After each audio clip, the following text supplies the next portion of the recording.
Michelle, how are you? Hello, Dan. I'm well. How are you? I'm great. Welcome to episode 46 of the Shelter Cats podcast. I'm Dan, the Catman, your host, and you are Michelle, the Meow Maven, and I remembered that. There you go. Well done. Thank you. Do you know there's a TikTok channel, I forget the name of it, Chicken something. They do, I think they're chickens or roosters or birds, and they lip sync and pretend that they're saying names. And there's one where there's a big rooster and it screams, Michelle! Oh, no. Michelle! I can't stop laughing. I can't stop laughing at that, and that has nothing to do with you. But anyway, how are you? I have not seen that. I'm actually very surprised that no one has sent that to me yet. No, I haven't seen that. Really, and it's a bunch of names. There's one where it goes, Amy! Oh, Amy! It's really funny. It's stupid. I am a 50-year-old who likes TikTok. I don't care what you all think. How are you, Michelle? I'm a 51-year-old who likes TikTok, so there. There you go. TikTok is doomed. The old people have found it. That's right. Just like all the other social medias. Remember MySpace? I do. Same thing. We found it. It got ruined.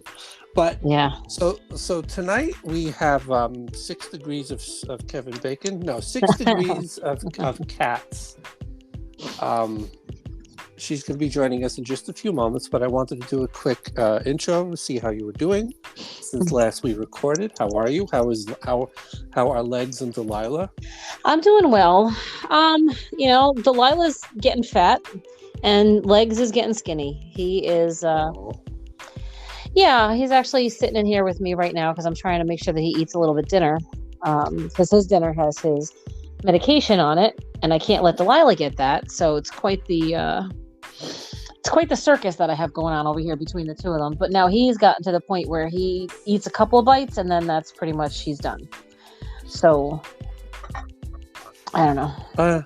It's definitely tough. But so he eats separate in a different room. I have to put him in a room unless I happen to be in the kitchen with them, and I can watch him and make sure she doesn't go over and get his leftovers. I understand. Well, we're all wishing for the best for Legs. Long may Legs live. Yep. And in season 3, Legs will get his own episode. Good. And Delilah and Monday and Tuesday and all your other cats will get. I want them all to get, because I ramble enough about my own crap on this show. I want you to have a chance to ramble about your stuff because it's only fair. Because you're an equal part of this show. I'm all about equality. Oh, good. And believe me, once I get going, I can get a good ramble on myself. So. No, you've, and I'm saying this now. You've made such a difference in this show. I think you've helped it evolve into our own little niche. However you want to say it. How do you say that? Well, if you want to be fancy or formal about it, it's niche. But if you want to be American, it's niche. I think I'm gonna say niche. So in just a moment, it's the same. I believe her name is Amanda. She is the host of the 6 Degrees of Cats podcast, and I found it very unique and very different. Mm-hmm. And she should be joining us in just a moment. Just a very unique take on, and I'll say this as we talk to her. It's just a very different, unique. It's not necessarily about cats. And she'll be popping in just a moment, hopefully. Right. Well, it's generally it's about cats and how in a historical context, in a sociological context, it's interesting. It's definitely interesting. Yeah, and what struck me, and again, I'll say this with her on the air, is what struck me is how much better produced it is than our show. It is. Hello. It says Amanda B. Hello, That's Amanda me. B. 6 Degrees of Cats. Hello, Amanda. Welcome. Hi. Thank you so much for having me. How's everybody doing? We're doing well. We're hanging in there. How are you? I am doing awesome. So grateful to be on your radar. Big fan of both of you. Oh, thank you. So we have really awful names. I'm Dan the Cat Man, and Michelle the Meow Maven. Michelle I love those. Well, you can call me Captain Kitty or Grandma Kit, depending on how I'm feeling. I use one of those alter egos. I love it. I love it. So the power of social media. I think we connected on Instagram. Am I right? Yeah, I think so. And you were so kind to reach out with such kind words, and we were both super excited to be connected. Yeah, and then it just worked out really well. You know, sometimes it takes about 17 years to get people to actually commit to being on the. And that's only a slight exaggeration. We've been trying to get a certain actor who was in a certain movie in the 90s, a horror movie, who happens to love cats, and we happen to connect on Twitter, X, whatever I'm supposed to call it. And basically, when I'm 80, he'll be on the show. But anyway, I digress. You are episode 46. Welcome to the Shelter Cats podcast. And so our show has kind of evolved. Originally, this was a blog I started in 2015. And then about a year ago, being 1 year into being a single reclusive hermit, I started podcasting about cats. Where basically I read my old blogs because I just assumed no one would listen except myself and my cats to my podcast. And then I started interviewing people and connecting and reaching out to people. And then late last year, over the holidays, Michelle joined the show because she's the author of the book, The Farty Feline. So one wonderful conversation about farting and cats later, two of my favorite topics. She joined the show, and so the show evolved maybe more into more of a comedic, lighthearted, conversational show about cats. Mm-hmm. There's also the Community Cats podcast, which I'm sure, Amanda, you're familiar with. Yeah. She has 8,000 shows. She brought cats to this country. She's very laser focused about cats and about bettering the lives of cats. And we've taken a more of a, we love cats, but we want you to laugh and have a great conversation at the same time. And then there's your show, which is 6 Degrees of Cats, which my problem is, and that's where Michelle brings a great thing to our show. She does more research than I do. I go in like I'm not going to look at anything. I want to have an organic conversation and learn as we record. Michelle does her research and bless her for doing that. But I'm what I really wanted to ask you is, what is your show? I'm trying to figure it out. It's awesome. You have amazing production values. You've made me feel really bad about how shitty an editor I am. Oh, you're a wonderful editor. I can't. This I think we had it was Whiskers and Wine. Wonderful podcast. She's awesome. It's a wine bar, and she has cats for adoption. She's in San Diego, and I missed 4 seconds of some, she turned into a chipmunk for a second and sped up. and Michelle's like, oh shit, 44 minutes and 41 seconds. They went for 2 seconds. So your production values, right off the bat, before I shut up and let you talk, the production values of your show, it just really struck me. That was my first impression was, wow, she puts a lot of effort into this. Yeah. The sound effects, the soundboards, I want all of that. How do I get it? So my first question is, what's your background with cats, and how did you come up with this awesome, unique take on 6 Degrees of, I'm not going to say Kevin Bacon, but 6 Degrees of, how did this come about? What was your thinking? Oh, wow. Well, thank you so much for acknowledging it. Indeed, it is a labor of love. And I just wanted to double emphasize how hard it is to align with scheduling. I think we call that in podcasting world, as you well know, line production, which is just so much work. So I appreciate you that the the Whiskers and Wine episode is so fantastic. I can't wait to go there if I ever visit San Diego. Yeah, you and us both. Oh, my two favorite things, wine and cats. Wow. They know me. Well, yeah, and thank you, Dan. It was so nice to get your invitation. And my background is really, I think this podcast is honestly a part of my personality. That's kind of the short answer. I am a musician, and so one of the things that made it a little easier for me to get into podcasting around 2018 was that I'm familiar with the tools that we use. They're timeline-based editing tools, and they've come very far since even then.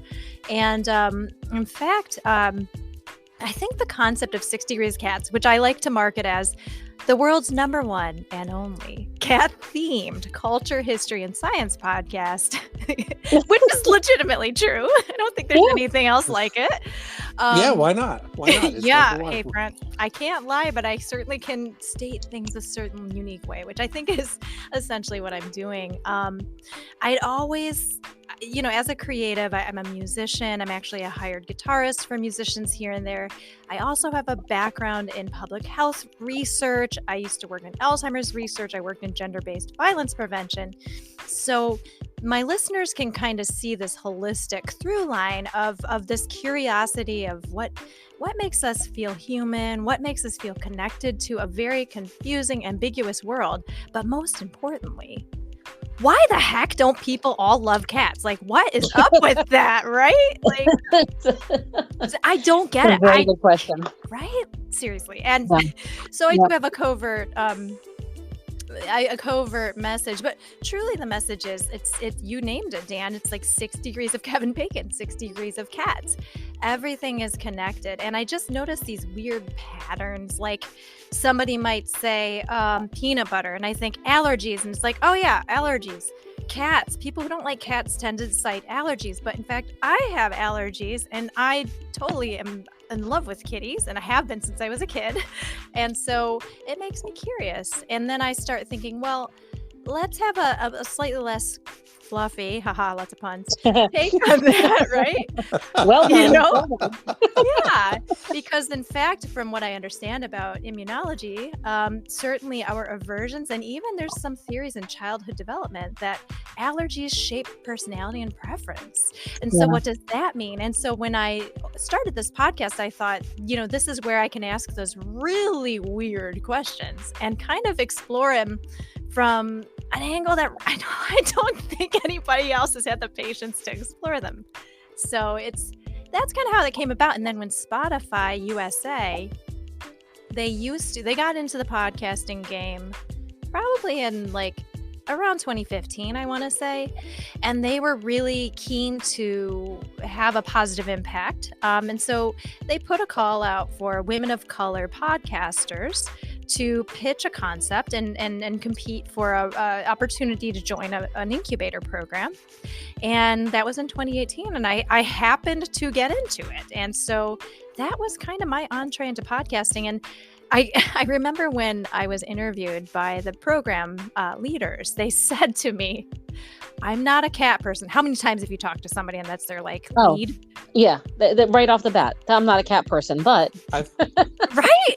Like I've canceled dates when they go, I don't like cats, or I'm allergic to cats. I've literally said I don't see the point. The research points out that you are in the right there, friend. I think but they said, I can't believe how much you have to say about cats.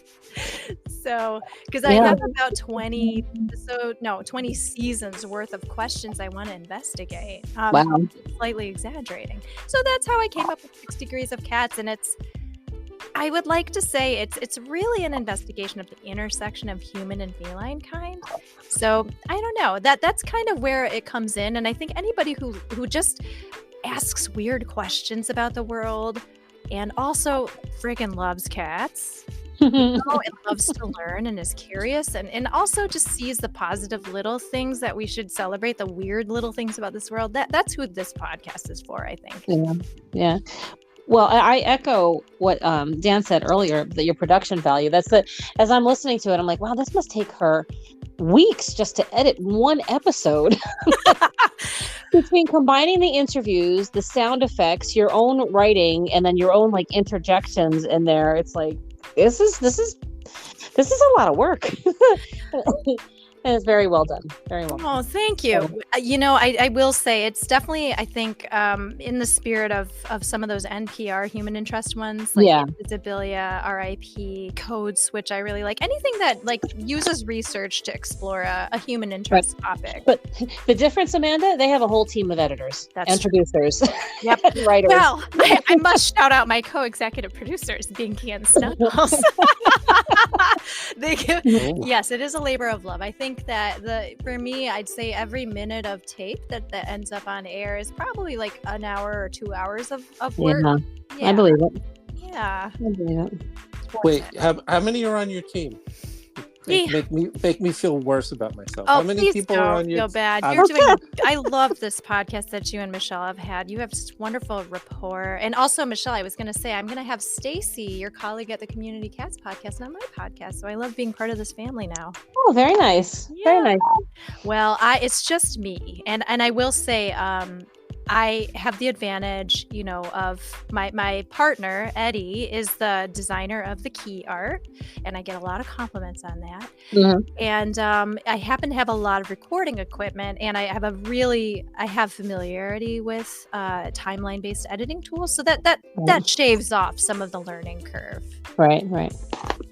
I may ask you to teach me some stuff because I know none of that. I just use it. You were saying Spotify. When I researched, how can I do podcast and not spend money? The first thing that came up was Spotify has a free podcasting tool. I'm like, yeah, cool, that. So I joined it. I think you're doing great. I feel like you've mastered it. Like the audio is really crisp. I have a wonderful listening experience when I listen to your podcast. So I think, Dan, you and Michelle are doing great work. Oh, well, thank you. Wired headphones. I once tried my AirPods, and 5 minutes in, it went out, and it sounded underwater. All the tech YouTube people. Right.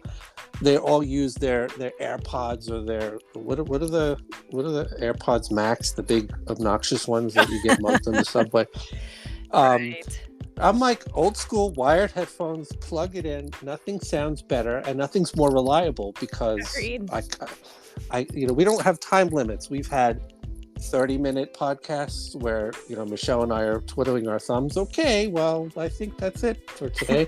We've had 90-minute podcasts where I never wanted it to end. So having wired headphones, there's my tech tip. Wired headphones works really well. You're ahead of the game there. That is absolutely the best practice. Anything, if I still had a LAN direct connection, I wouldn't be reliant on Wi-Fi because a lot of Wi-Fi signal interference does affect the quality of the audio signal. This is so nerdy and totally. Although I will say, a lot of tech people and a lot of podcasters are cat people, so maybe this does overlap. Yeah, Michelle and I have absolutely no experience with bad signels at all, right? Michelle? Oh no, everything's been perfect and fine. No drops at all. We've had a couple of issues where we recorded and Michelle's talking, I'm talking, and the guest is not there.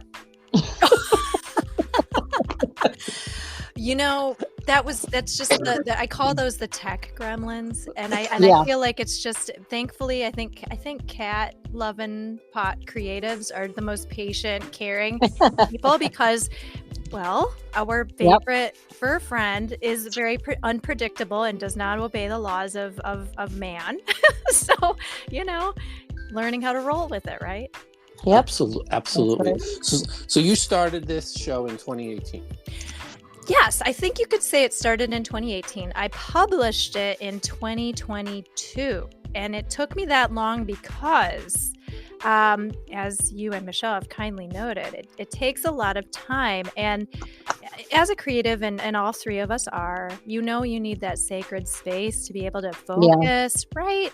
And I just didn't have that working full time. Actually, at the time I got into that program, it was 2016. So I think we can all kind of understand that was a very intense time. And I had just started working at a rape crisis program, and a lot of legislation was kind of really making my job quite intense, because a lot of the political messaging was contradicting some of the stuff that we were doing for survivors.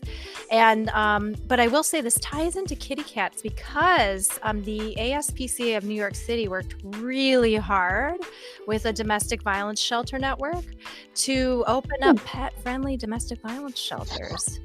Oh yeah, I actually remember either reading or hearing something about that, because that, I can't imagine what that must be like. First of all, you're going through this horrible, absolutely horrific situation. Yeah. And then to also have to give up your pet, be it your dog or your cat or whatever it is, that may be your one thing of solace, your one comfort. And then you can't have that. And I actually do remember that kind of standing out as like that was a thing that was happening, where the shelters were either starting to become pet friendly, or they were promoting the ones that were pet friendly already more so than they had been. Absolutely. My last episode, I had my season finale of 6 Degrees of Cats. It's called Our Feline Fictive Kin. Why the case for cats is full-fledged family. And it's because it's really absurd to deny, I think, just the deep, profound value over time, and even philosophically, that this cross-species connection we have formed with like cats and dogs, and then maybe to a different extent other animals, birds. I know a lot of bird people. It's just absurd to me, and it was just a beautiful thing. And I remember just again, that really reinforced my my thoughts of, I can promote pro-social, connected, warm, positive messages, again, through this quirky kind of niche topic of kitties, you know what I'm saying? So I really kind of go deep, but I also I have to say, so I'd started podcasting. I had that idea fomenting. 2022 was the time when I was able to kind of pull back a little bit of my full-time work, and I got a consultant role running programming for actually a podcast organization. And that really sealed the deal. And then I just felt very encouraged and in community with people. So, finding that niche and the time, and also just knowing deep down exactly what I wanted to do with the podcast, it all came together in 2022. Long-winded response to your question, Dan. Sorry about that. No, that's fine. But I have a question though. So are you working? You do like podcast related stuff full time between this podcast and the other and the consulting? Not right now. Well, let me just see here. My current role, I do a lot of consulting in like community development. I've worked kind of here and there doing curriculum and learning development education. I would say before I pulled back from full-time work, I worked pretty much in like social impact programming. This is all like made up job sounds, right? but right now I am a freelancer, and I am actually available occasionally for independent niche podcasters who need to launch like their project. I can consult to that stuff. But right now I think I don't have anything that I would say full time besides just being a cat person, and I'm a hired gun for this guitarist. We're gonna do a few shows out of town in May. I'm really excited about that, and that's what I'm doing right now. And you play guitar, and you're a musician, and you play guitar. And Michelle, it's pronounced niche, not niche. I told you it was niche. The first one was niche. We did a preamble for 2 minutes before you joined the show, and we couldn't decide if it was niche or niche. So niche, I feel like you know how to say it, so we'll go with niche. I never pronounce shame people. It means you learn the word through reading it, and that's a good thing. I have a very embarrassing story about the word rhetoric. Well, basically, I was like around in college. I was in conversation with somebody I was attracted to, and I said, "Oh, I don't like their rhetoric." And then that paused the conversation entirely. It paused it, and this person looked at his friend, and they were both very kind. You could tell they were suppressing a laugh, and then one of them said, "I think it's rhetoric," and I was like, "Yes, rhetoric." And then I Well, went in a you're hole not and too died. far off. Throw a little AL at the end of that, and you would have been fine. Thank you. Yes, again, not a comment, not a word that comes up often in my daily conversation. But You say it any way the hell you Thank want, you. and he should have been accepting of how you pronounce it. I believe in all-inclusive life. So if anybody has a problem with you say rhetoric from now on your show. The whole freaking do you curse on your show at all? I feel like cursing on podcasting is a problem because I do it and then I feel bad about it. Do you curse on your show? I think I've said a couple non-sexual curse words in English, but I don't frequently. I don't market my podcast as a kids podcast, although I do think it's very accessible to people who are 8 or older. I do mark them explicit when I publish them, though, just because I don't want to get in trouble for not. Right. How about Spotify? You do though in this podcast, right? I don't get it. Fuck yes. Rock and roll, friend. Rock and roll. Say whatever the hell I want. No, Spotify. We do really well on Spotify. For some reason, Apple, nothing. The numbers are really good on Spotify. I don't pay attention to YouTube, so it's there just for people who need closed captioning. Yeah. Last season, the first season, it did very well on Apple. This season, they changed their algorithm or something, or how they track podcasts, and the numbers just tanked on Spotify, on Apple, and shot through the roof on Spotify.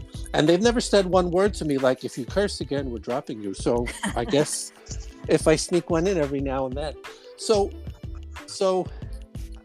how did you? Again, I'm drawn to the style and the fact that it's unique, and it brings the cat home at the end and how it all ties in. How did you come up with this kind of style of my problem with podcasts is sometimes they're very interesting and sometimes like I'll only get through 3/4 of them. Like, all right, I can't listen to this shit anymore. But just how did you come up with this style, and how do you come up with the topics? Do you literally like peanut butter allergy, cat allergy? For the record, one of my cats is allergic to cats, by the way. Oh, aren't you allergic to cats, Dan? Technically speaking, I think I am, but my Tucker, he's a shelter cat, he's allergic to cats. He gets seasonal allergies. I have an air purifier for him, and he's a cat. And every spring he'll start sneezing. So, Dad, can you put the purifier on? It's really, I can't stop sneezing. You can't give him Sudafed. So how did you come up with this, with your style, and how do you come up with how do you plan the shows out? And how do you come up with these topics? Welcome to my brain. This really, I was talking to somebody, I said, doesn't everybody have that running dialogue? And this person looks at me, she goes, no, Amanda, they don't. You see right now there should be a sound effect of creaky doors opening. Exactly. We don't have that. We don't have the money for that. So there should be okay, well, we're now in Amanda's brain. Yeah. So where should we go? Well, I love this question, and thank you so much for taking the time to have checked out 6 Degrees of Cats. I think the structure for listeners who haven't checked it out, it's kind of like I am guiding people. I like to joke that it's SS 6 Degrees of Cats. We're on a voyage across time and topics and often cultures to investigate kind of an opening question. And it really is a natural instinct for me to be very tangential, to notice other connections, which can be frustrating for some people in my life, but I've harnessed it, and thank goodness for editing tools.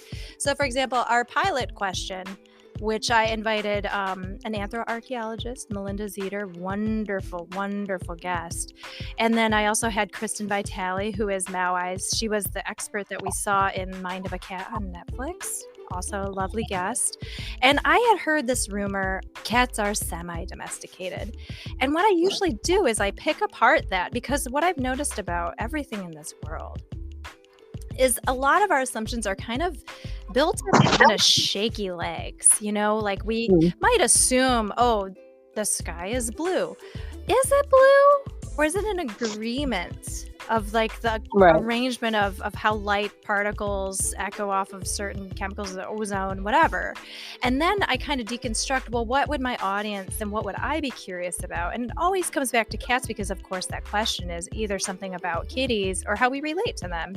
So we really explored, listeners will have to listen through to the end, but a lot of the literature and certainly the pop science, which I'm sure you both are well aware of, likes to say cats are semi-domesticated, or they're half domesticated. But according to actual anthropological and evolutionary science, that's actually a strange thing to say. And so, not without going deeply into the science, I found that so mind-blowing. And also it helps, I'd say question this false binary we have with cats and dogs, which it's very strange. All of the research we have on domesticated animals is based on the dog, which is almost like, right? And it's almost like saying, I'm going to take every single human being and compare their intelligence to an elephant. I mean, it's really bizarre if you think about it. And so certainly throughout the season, we certainly question a lot of these stereotypes and assumptions we have. And I think it's really exciting at this time that we are all really celebrating Felis catus, because it's exploited and exposed a lot of serious gaps in how research is collected. And this is a real problem in human sciences as well. But if you're measuring cat intelligence based on a completely different species that had a very different experience in its connection to choosing us, one of my guests said they chose us, and I love that. I love that. They chose to be with us. Isn't that beautiful? Dogs and cats. Mm-hmm. And isn't that mind-blowing? Doesn't it make you see the world a bit differently? Like, that's kind of the way I want my listeners to kind of engage with the content, like I had never thought of it that way, and maybe it's going to translate over to the way that I've understood other things about this world. It's interesting because the comparison between dogs and cats, and I've heard many people say, well, you can't train cats. Well, yes, you can. What are you talking about? Of course you can. Exactly. I mean, they train differently and they do different things and they'll react differently, but you can absolutely train them. Yeah. Or you can't play with cats. Of course you can. I had one of my previous cats, we used to play fetch. Oh yeah. I would wake up in the morning with little crumpled, because what she loved, the favorite thing she loved was little crumpled balls of paper. Oh yeah. So I would wake up in the morning covered in balls of paper. And if she could find plastic cutlery or, whatever somewhere, it would be on the bed, just covered. Like, what is going on? They're so smart. And it's funny, really, I mean, and any dog trainer, because there's a huge industry on dog training. I predict cat training as well will become a thing. It's really training the owners. Yeah. You know what I mean? It's not the animals, it's us. We're learning to be more intelligent and to understand these behaviors. It's my cat got upset. He got really overwhelmed. He's an older gentleman, and he scratched somebody, and I certainly as a host was mortified, but I also said, well, it's not like he wasn't telling us. He told us, I'm gonna do that. If you do that, I didn't give you permission to touch me. And I told you that was going to happen based on my body language, and you're the one who didn't pay attention, It's true. Yeah, like when you said, first of all, you can't train cats, but I digress. Cats, they don't become trained as much as they'll acquiesce while you're looking at them, and then when you're not looking, they're like, I'm not doing any of that stuff. Forget it. They're so smart, folks. They trained us to clean up after their poo. They trained us to ask them to do no labor. Wow. I'm gonna be a cat. They watch me scoop their boxes every morning, and they follow me to the next one because I have 7, and they laugh at me. So I'm the one that's being trained, but Exactly. but when you said that with dogs, I feel like you're training the dog. With cats, you're definitely training the human who owns the cat. Case in point, your guest who got scratched. If you can't read, you have to learn to read cat. It's so obvious when your cat's about to just be pissed at you. You know, tail starts to beat up and down. The cat gives you that look like, if you don't stop, there will be blood. So from here on out, it's on you. Okay, well, we talked about this. You didn't see my tail? What the hell's wrong with you? Get glasses. Yeah. The human, there is a show. I will not mention the name. I do not like the show. It is a show about cats, and every single time I'm yelling at the TV at the owners, what the hell's wrong with you? How do you not know Right. this? It's so, Yeah. it's my show. Fucking obvious. Yeah. You know, it's like, come on. I can't watch the show. I'm not inviting him on this show because it would get ugly because I'd start to get annoyed and Michelle would leave and it would be terrible. Or Michelle would be left behind and it would be terrible. It'd be the Shelter Cats podcast, formerly starring Dan, now starring Michelle. And we would all miss that because you and Michelle have such a beautiful dynamic. And well, that's a credit to you. Again, tip number 50 that's come up in this discussion: gotta curate your guest list right. You gotta curate your guest list right, and that's a totally important point. It really is that respecting the animal, and also just recognizing there's more than one way to communicate. Coming back to that rhetoric anecdote. Look at us bringing it back. You know? Can I say rhetoric? Is that? Let's all say it. Let's all say it anyway. If I am a retired. I'm retired from dating. If I ever come out of retirement, I'm going to find a way to say rhetoric on the date, and I'm going to see what happens. And it'll make me think. It'll make me think of you. I'll send you a note. I appreciate that. I had a friend one time that ordered was attempting to order the vegetable platter at a restaurant and said, "I'll take the crudite." I love that. We all just kind of went silent. And I'm sorry. What would you like? Oh, that's and then we pointed to it, and then the crudité. Okay, I got you. I appreciate that. I appreciate that. Your friend was a brave person, and everybody was very kind. Yeah, I think that the more latitude we give folks, I mean, if you can understand what somebody's saying, then communication happened. That's right. I lived in Japan for 5 years, and I moved there, and I spoke none of the language.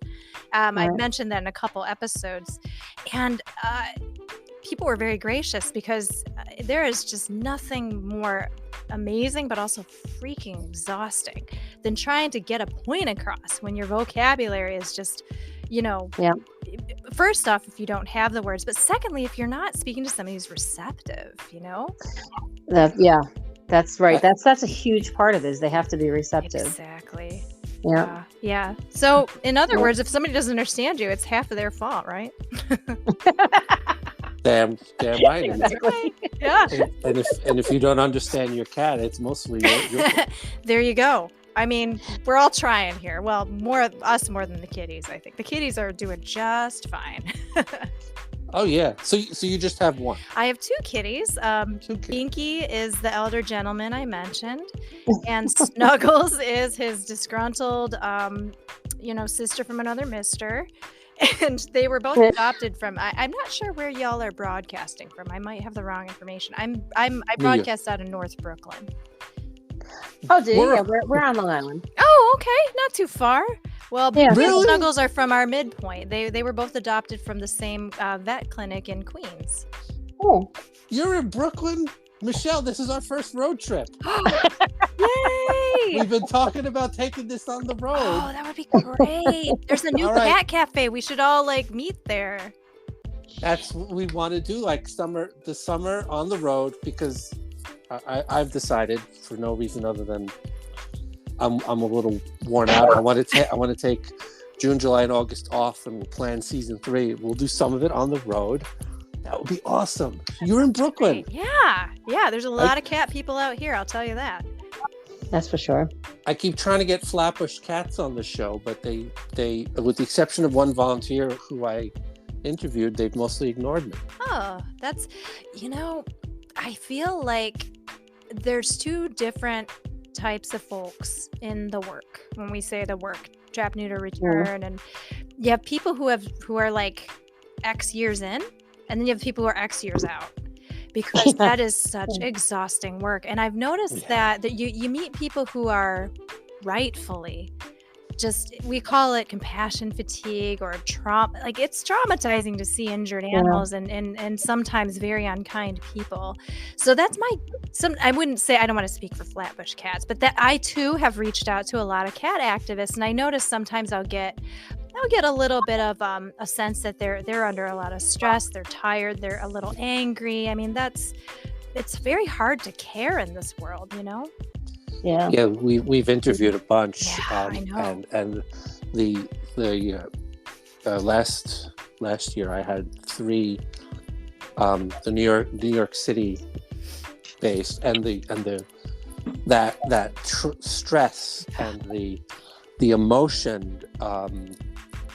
I don't even remember the topic, but they went off on a legitimate tangent, and the stress and the emotion and the, I would have hugged them if we were in the same room, if that was appropriate. There was just so much emotion behind what they do.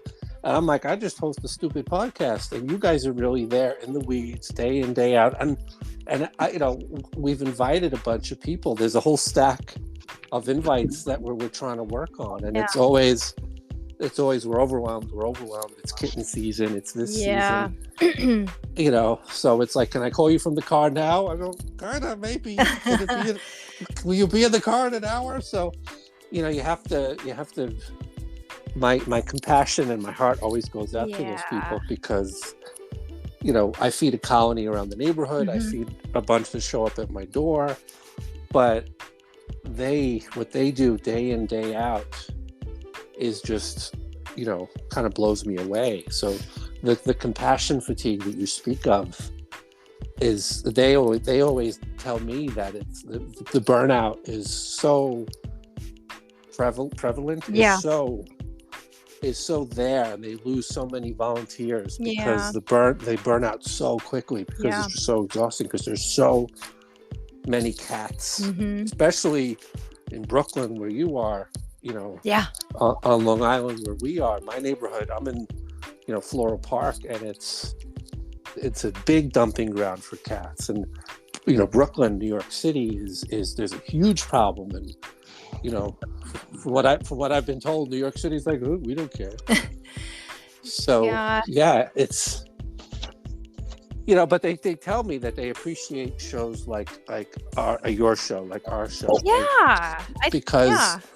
Because while they're driving to the next horror show, at least they have something to listen to, and they can, that people can take a step back, and people that are not in the weeds can understand exactly what they go through, because many people still are blissfully unaware of what really goes into what they do in trying to put a dent in this problem.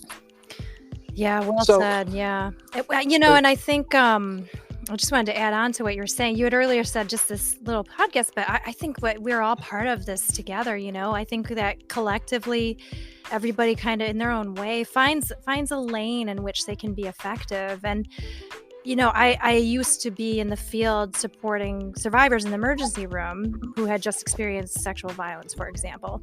And then I was doing public health education, thinking about it constantly. And I too burned out. And what I noticed, and I think that it's very, they're different, but they also share that. And I think it just takes a community to help each other out. It's not a forever thing, nor should people be asked to be the Band-Aid solution to systemic problems, But everybody in their own way contributes, and it means a lot. And I think I interviewed Sterling Trap King Davis, and he's wonderful. If you haven't spoken to him yet, I didn't have a chance to search your archives, but you should. He is such a community driver, and he and I had a really great chat. We'll have an episode exploring some aspect of what we're talking about now later, but he really was like, I have to, my number one job, in addition to helping, of course, kitties, is helping my community feel motivated and move through these really intense emotions, you know, that come with the work. So yeah, I just wanted to add to that, Dan, all your good points. Yeah, absolutely. So getting back to so you didn't launch until 2022. How long does it take to produce an episode? Again, I'm not going to... Just can't let that go. Not a problem. I didn't even answer your question properly, so thank you for circling back.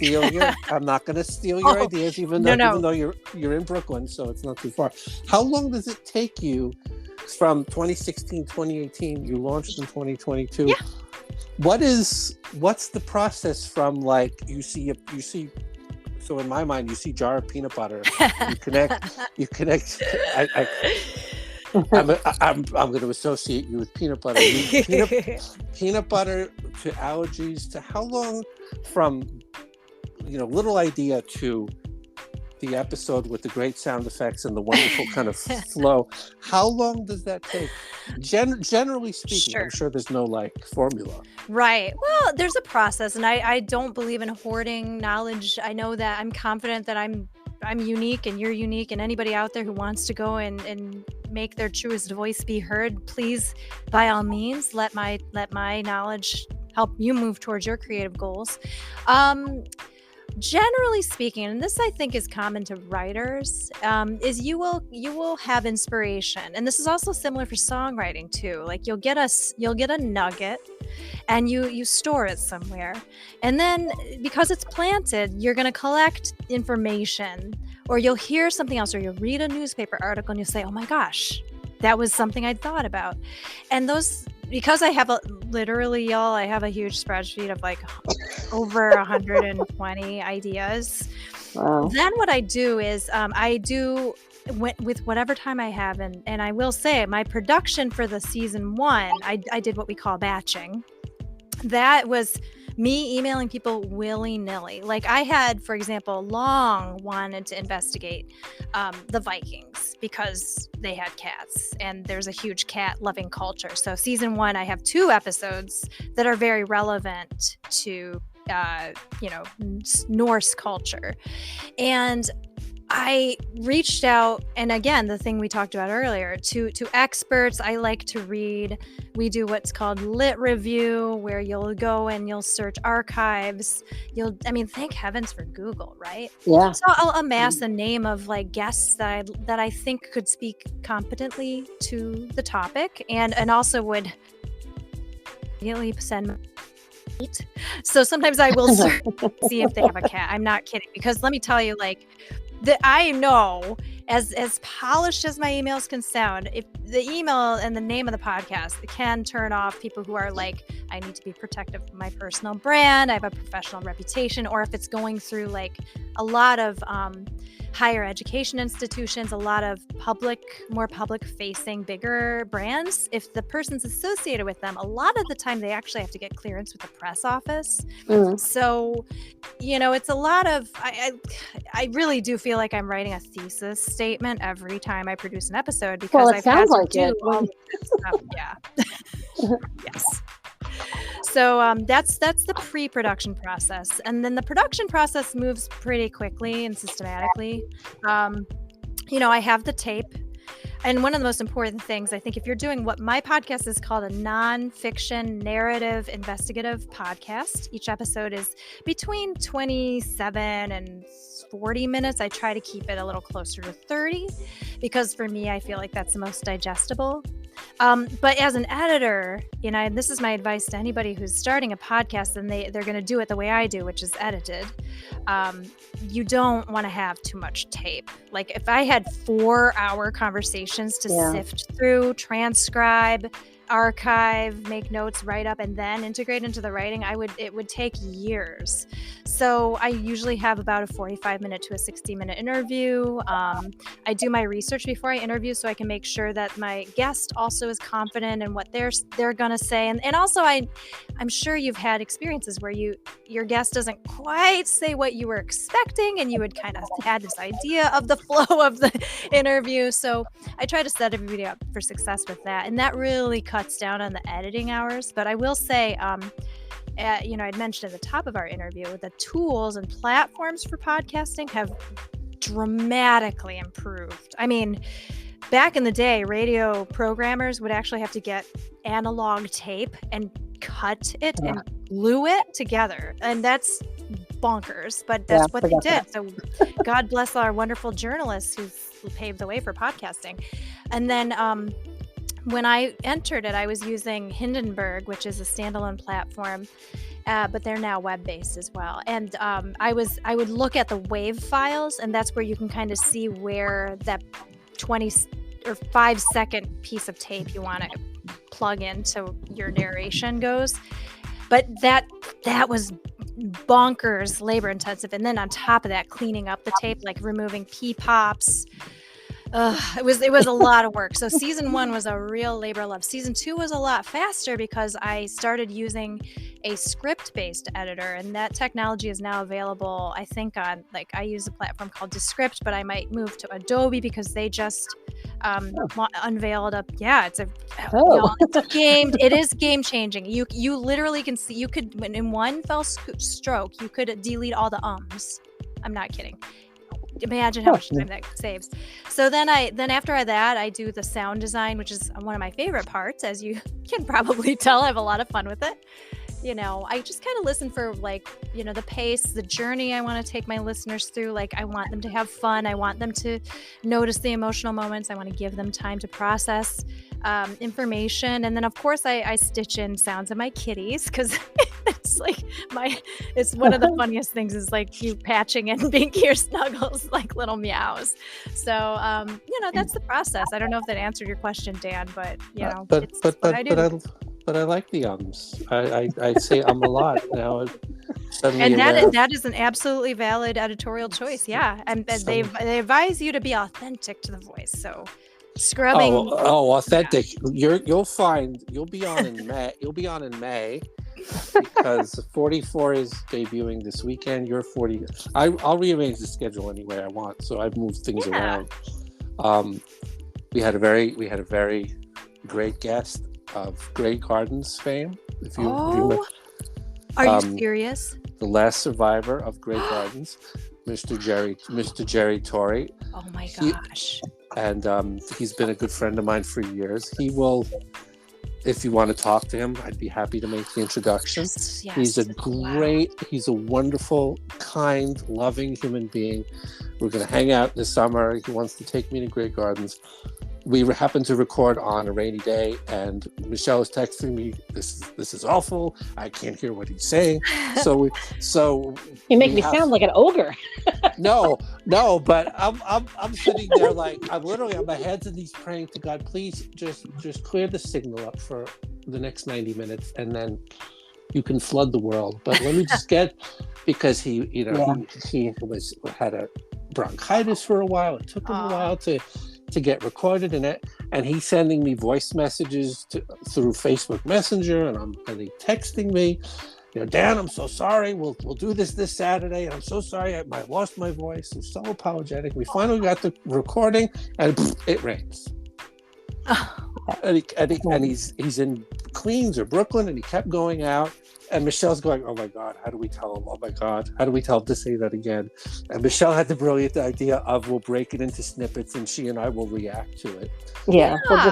So you'll be episode 46 in a few weeks, and you'll find that I barely edited anything because it's okay. It's an editorial choice. It's also, I don't know what the hell I'm doing. I don't think you need it. I mean, I think for a discussion-based podcast, light touch is better. I mean, I think people just want to hear the authentic exchange anyway. So I support that decision, Dan. And also, wow, that would stress me out so bad, like rain and oh my goodness, that would not be the ideal conditions to interview somebody.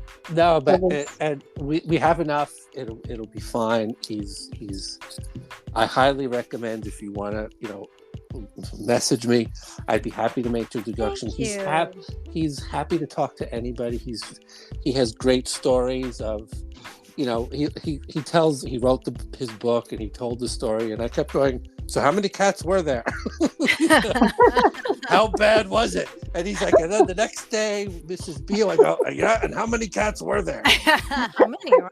I'm excited to listen to this and learn all about that. Was there really a pile of cat cans? Yes, but that's not what I want to talk about. But Wow. He's wonderful, wonderful human being. But Great. he would be I may ask you for that software that removes the ums, because I think I will need that. Oh, sure. Yeah. It's called Descript. Very affordable. But again, a lot of platforms, I think Hindenburg has. I don't want to be endorsing anybody, but Hindenburg, Adobe. Just Google script-based editor, and you will see all the products that are rolling out. Everybody wants to get in on that game because podcasting is like such an accessible medium that people are using now. Yep. Yeah. It's wonderful. It's how I Michelle and I share a mutual friend. We don't share like custody, like we it was a Kramer versus Kramer. It was a long fight, and Michelle gets visits on weekends. I get visits during the week. No, we have a mutual friend, and he introduced me to Michelle, and it's really just worked into a wonderful back and forth. Yeah, obviously. I mean, and congratulations on getting in your 40s of numbers of podcasts. I mean, episodes. It's wonderful. We're blown away. Which begs the question: how many? You're finishing season 2, so season 3 is coming up. It is. Yep. We will launch in fall. Each episode is we release fortnightly, as in every 2 weeks. I don't say bi-weekly because people are like, does that mean every 2 weeks or twice a week? It's just hilarious. You always have to explain that. So I've started saying fortnightly. So yeah, we have 18 regular episodes out, and then a bonus episode of an interview I was on in the Nuances podcast, which is a friend of ours.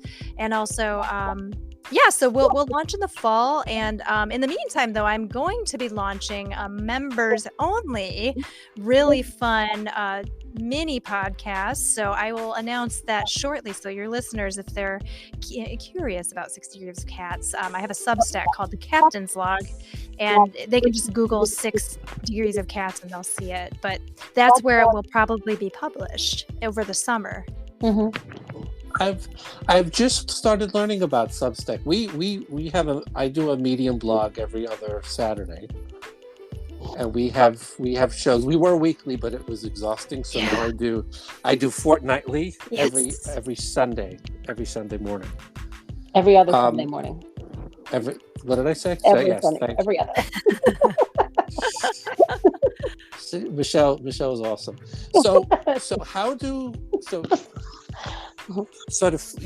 to find you have a website, 6degreesofcats.com. Am I correct? That's right. Yep. It's the number 6. And then I think if you Google the number 6 Degrees of Cats, you'll find all of my links. But 6degreesofcats.com. And you can also just look us up in all of the platforms. I also like to tell people pod.link/6 Degrees of Cats will also just land them right where they need, and they can pick on any episode they're curious about.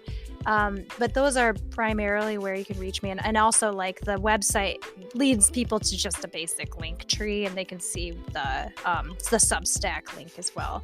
But it's a fun little thing. I love to write as well. But as you know, writing and podcasting, it's a lot of time. Yeah. Yes, it is. It definitely is, but it's definitely worth it because we found each other. You come across people that eventually we will have Mr. Actor from 90s Horror Movie on. Every now and then he'll message me, I'm so sorry, I have to do this, I have to do that. I definitely am interested. I love that. But it's just about connecting with people that have had some impact on the lives of cats. That was the point. That was the point behind the show, is that everyday, normal, not adopt, don't shop, not cats you shop for, but everyday shelter cats could do extraordinary things. That was there's my 6 degrees. I brought it home. Yay. Yes, I love it. It's so beautiful. Oh, absolutely. I mean, my kitties are definitely, as the British call them, moggies, from, they're native New Yorkers. They probably, if you did a DNA test, who knows what would come up, but they're gray tabbies, and I'm just so thrilled. And I think all cats are beautiful, every single one of them. Although I am with you, please do not buy from a breeder that just it's not doing great things for the animal, and certainly not the world. Absolutely. Yeah. But Amanda, I cannot thank you enough for being on our little show and letting us into your brain. Thank you for entering my brain, and I can't thank you enough too. The message of the Shelter Cats podcast is just absolutely wonderful. I fully support y'all, and may we all expand our listenership so that everybody can join the movement of just, I think, deeper than kitties, just showing love for someone who's, as I sign off, misunderstood, and mismarketed, and they're just absolutely wonderful animals. And we humans have not done non-humans well. Actually, we've not done anybody real well. And I think it's just, anytime you're spreading a kind, positive message, celebrating something that you love, I'm all for it. Yep, absolutely. Absolutely. If I ever date again, they'll have to have at least 2 cats. Yeah, absolutely. I mean, that needs to be a little tick box in those dating websites. I don't know. I came up before those things, but thank you so much again, Dan and Michelle. It's just so great to talk to you. Yeah, it was a wonderful conversation. Thanks for joining us. It was great. Seriously. Thanks. Yeah. And long may this 6 Degrees of Cats podcast live. Thank you so much. Thank you so much. All right. Well, I'm going to see myself out, and I hope everybody has a wonderful evening. Happy Monday is the day that we recorded, and happy spring, kitten season. See, now I wish I had a sound effect. What would be, of the door closing and like footsteps as you walk away? I don't know. I think something very magical. Like you have really nice, like ambient sound underneath your conversation when I listen. So it could be like a little like harp sound or something, a little sparkle sound. Okay. Can you email or car honking like Long Island, right? you're from Brooklyn. It's somebody outside like, shut the fuck up. Exactly. Oh my goodness. This could have been a night where the regular fire department stop was. Well, thanks again, y'all. And I'm so excited for this episode, and I really wish you luck with that actor. May he realize what he's missing out on. Thank you. Thanks so much. Take care. All right. Take care.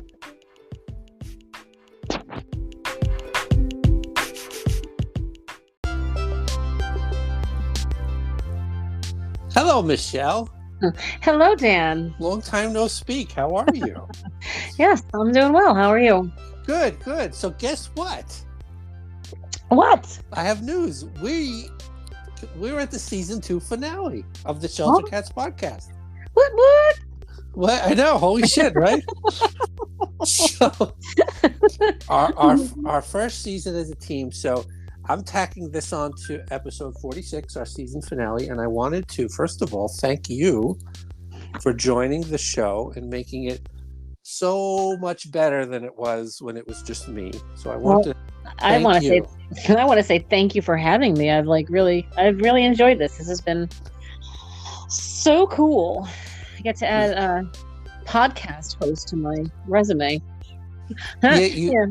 You bring so much to the show. You have a better voice than I do. You ask more probing questions. You do better research. You just make it, I think, a better show. And anybody, we've gotten this a few times, but I know people have told me that they like our dynamic and our banter. Yeah, no, I think we have a good little chemistry going on. I think it's fun. So I wanted to, I guess, do like a quick recap, or just a quick recap of season 2. Mm-hmm. And so what did you think? What did I think? I feel like it went by quick. I know. But I wasn't doing all the heavy lifting you were with all the editing and all that other stuff. So Yeah, and I still don't know what I'm doing. yeah. So I mean, we had some amazing guests. We had Captain Hudson, and a few I recorded before you joined, but right. Season 3 will be all Michelle and Dan all the time. We had Captain Hudson, we had Community Cats of Long Island, we had Brooklyn Rescues, we had somebody named the Farty Feline. Who's that? That was me. That was you. We had John DeBacker, Trapper Extraordinaire. We had Gemma from Cat Beret, right? Which is awesome. She's a big supporter of the show. We had the Community Cats podcast, who puts us to shame. We had Chris the Cat, the awesome Broadway producer turned cat animated short writer and creator. We did awesome feline spotlights of my cats, so that now that those are out of the way, season 3, I want to feature your cats. Okay. We had Rescue Advocates of Long Island, the most organized family I've ever come across. Very impressive family. and since then, their daughter has chosen her production. I just saw that Anne Marie posted that she's gonna major in film production. They're just such an amazing group of people. Yeah, and definitely. And they're gonna help me in something I'm gonna bring up in a moment. We had Whiskers and Wine, probably where I was the funniest and goofiest, because you were able to take the lead for that one, which was amazing. We had the amazing Tate Simmons came back, which is our current episode as we're recording. Right. And the awesome host of 6 Degrees of Cats, which is this episode, the season finale. Yeah. And when I told her she's our season finale, she was honored and excited. And I'm still trying to figure out her show, but I love it. It's a very different take on things. Lots and lots of information, and sprinkled with some humor and joy, and and an amazing production value. Yeah. Oh yeah. Don't forget the music and the snippets. and her cats, she features them in even her TikToks are well done. And she's already given me some technical tips for the editing. So it was just a great season, a lot of fun. We got to interview a lot of people. But now we're going to take the summer off. Do you have any summer plans? No, not really. Just work, pretty much. Stuff around my house. I'd like to try and get to the beach maybe once in a while. That would be nice. What's a beach? Oh, I've heard of those. It's the thing. It's south of us. It's got the sand and the water. Sometimes there's waves. I like the beach. I don't like sand. I get that. I just, you know what it is? I like, it's not even so much, I like the smell of it. If that makes any sense. It's, like the ocean air and just like the fresh air and just being outside. And something about that salt air, it's invigorating and calming, I find. So I respect that. I just don't. If it had a patio or it was paved and there's no sand, I'd be right. Well, look, I grew up swimming in pools, so the ocean is not my natural habitat, because you can't swim really in the ocean. There's waves and currents and seaweed, all kinds of stuff. Seaweed and whatever, all sorts of natural things. So you can't really swim. So, it's just more for the environment than anything else for me. Yeah, that's what the summer is for. If you're closer to the beach probably than me, so it's So it's definitely, I've been to a beach. It's just been a minute since I've been to one. Yeah. But yeah, that sounds great. And we're going to work on season 3 together with our mutual friend and someone you're very close with, Ralph. He's going to help us with he's going to help us finish our website, and we're going to have our season 3. We're shooting to have it debut right around Labor Day, right? Okay. And All right. and probably fewer guests, but more just you and I talking about our cats and tips and stuff like that. What do you think? However you want to do it. Yeah. I mean, I say let's keep a decent amount of guests. I think people will get bored with just you and I after a while. How could that be? We're so damn funny and so damn New York. But yeah, we'll have a healthy mix of guests and you and I, holiday tips and stories about your cats. Monday Quinn, and more about legs. So yeah, we have some great stuff coming up, and I'm going to run this by you on the recording. This is something that's been cooking in my head, and it's going to be one of my summer projects. Okay. So first summer project is we have a few recordings in the can that I recorded before you and I started working together. Right. So we're going to re-edit those so that they'll be more like reaction podcasts, so that we could have you in it as well. Okay. One features Jerry Torrey from Grey Gardens fame, and another is Flatbush Cats. Right. Another is a group called All Four Cats. So there's some editing projects ahead for us, and I am researching, thanks to the help of community cats rescue advocates of Long Island. I'm researching turning the show into a nonprofit. Oh wow. Okay.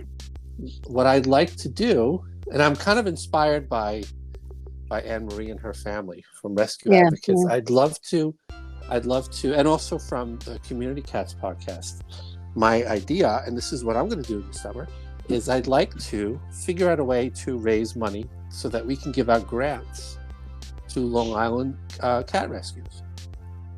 Okay. And that would involve turning us into a nonprofit. So I'm surprised that's my idea. Well, it's a horrible idea, Dan. No. I know. I'd love to have a grant in Leg's name, and my cats that have departed as well, and Anne Marie and her husband Brian from Rescue Advocates. They sent me a whole stack of emails with notes, and they plotted out exactly what I need to do for us to be a nonprofit. And then we could start fundraising, and that's where some of you come in, our dear listeners. And so that's my summer project. Well, that sounds cool. So, I mean, I just, let me know what my assignments are. We'll do, yeah. And maybe we'll take the show on the road a little bit this summer. Okay. And do some recordings at places. So you may get to actually see our faces one of these days. We could do a face reveal. There you go. Like some of the fancy YouTube channels do. They do face reveals where they're. So sometimes you're like, ooh. Sometimes you're like, ooh. I'm gonna have to start working out now.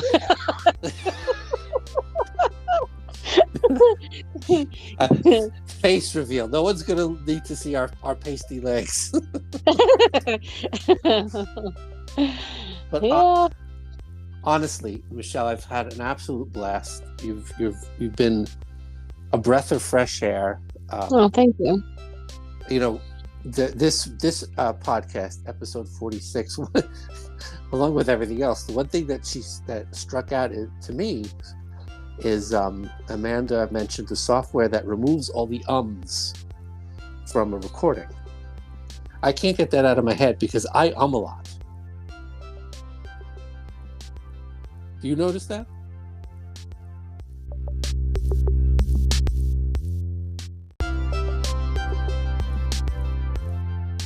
Do you notice that I a lot on our podcasts? I don't notice it. Maybe I'm used to it, but I don't think you do. You're too kind. I feel like I say a lot, but see, I just Oh, there you go. That was one. No one's. We have reviews on the Apple podcast. I think in Spotify too. We crossed 170,000 followers on Spotify. That's awesome. Actually, with 170, 400 or something. And we have some reviews on Apple, and no one said "and Dan ums a lot." It's just you're aware of your own shortcomings, or ums in my case. But right. that being said, it's been great. I've had such a good time. I enjoy every time I get discouraged or kind of burned out. Every time I record with you, I'm reinvigorated. So I cannot thank you enough for everything you bring to this show. I wouldn't be doing it if I would have probably stopped had you not joined. So thank you so very much. I hope we can do some trips this summer and get some video recording. And thank you for everything. Truly, I think you're amazing. Oh, you're too sweet, Dan. No, I've really enjoyed everything. Happy to be part of it, truly. And we're going to have an awesome summer. So this is the season finale. This is, you'll hear us, you may see us, but you'll hear us in probably around Labor Day. And we'll probably stick to the 2 every other week schedule. That seems to work pretty well. I think that works well. It gives you lots of time to coordinate and to finesse and everything in between. So have a great summer. You'll find us on all the socials. Just search Shelter Cats, and I ummed again. God damn it! And find us on all the socials. We'll still be posting stuff on TikTok and all the socials. I'll still be blogging, and our spin-off podcast, The Hermit Life, is still every 5 weeks or so. So there may be an episode or 2 over the summer. So if you want to hear me talk about the joys of having a great life without having to leave the house too much, go find the Hermit Life podcast, featuring me and myself and the cats. And that being said, have a great summer. Be good to your cats. And if you don't have one, please go to a shelter and adopt one. Adopt, don't shop. If you don't want to adopt a cat, please consider fostering. Right now it is kitten season, I think, right? Am I right? Is it kitten season? I think so. I think usually this time, yeah. So we're in kitten season. The shelters, the rescues, they're overwhelmed. I could promise you they're overwhelmed trying to find fosters and homes for the cats and the kittens. And they're overwhelmed with vet bills. So if you can adopt, please do. If you can't adopt, please consider fostering. The fostering is such a vital part of the process because it helps the cats and it helps the rescues, and it just makes such a difference. Today, my Rosie let me pet her as she was eating, and her tail went up. So 6 months into her foster, we finally had a breakthrough. That's nice. That's great. So please consider fostering. If you can't foster, please consider donating to your local rescue. Just go on Facebook, go on social media. You'll find local rescues. If you can't adopt and foster, please consider at least donating either money or supplies. They frequently have Amazon wish lists. You could send them supplies they need for their cats. They always need something. So please help in any way you can. Michelle, have a great summer. Thank you, Dan. You too. And we'll see you all in September. Bye. Bye.